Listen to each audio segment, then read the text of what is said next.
مفتاح دار سعادہ کے اندر حافظ ابن قیم نے یہ روایت نقل کی ہے۔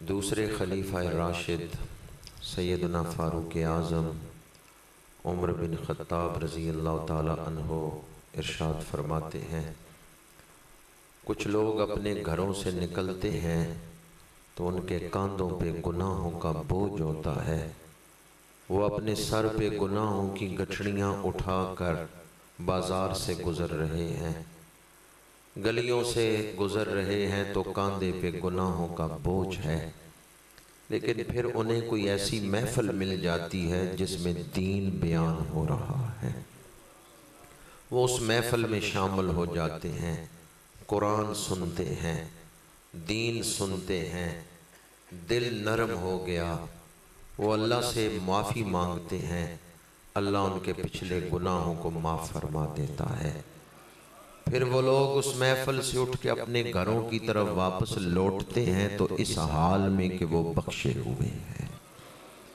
وہ جو گھروں سے نکلے تھے تو کاندھوں پہ گناہوں کا بوجھ اٹھا کے نکلے تھے، جب واپس آئے تو بخشے ہوئے ہیں، تو کون سی چیز سبب بن گئی؟ ایک ایسی دینی محفل جس میں دین بیان ہو۔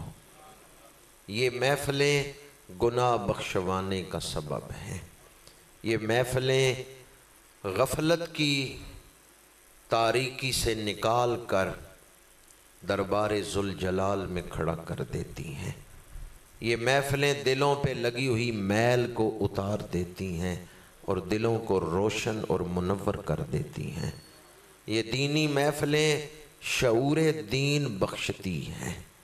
ہم دنیا میں کیوں آئے ہیں؟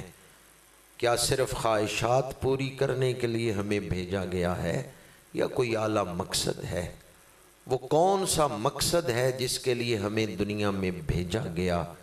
ان محفلوں میں آنے سے، قرآن سننے سے ہی اس مقصد سے آگاہی ہوتی ہے اور اس کی طرف قدم اٹھانے کا جذبہ نصیب ہوتا ہے۔ ان محفلوں پہ اللہ کی رحمت برستی ہے، رسول اللہ کی نگاہ کرم شامل حال ہوتی ہے، فرشتے شامل ہوتے ہیں، تو گویا ہم ایک ایسی محفل میں بیٹھے ہوئے ہیں جو دنیا اور آخرت کی برکتیں تقسیم کر رہی ہیں۔ جتنی اچھی نیت لے کر بیٹھیں گے اتنی زیادہ برکتیں حاصل ہوں گی۔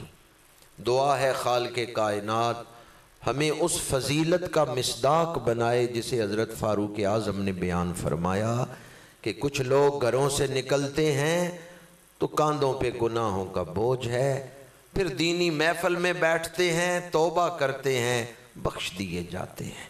اللہ تعالی ہمیں ان خوش نصیبوں میں شامل فرمائے۔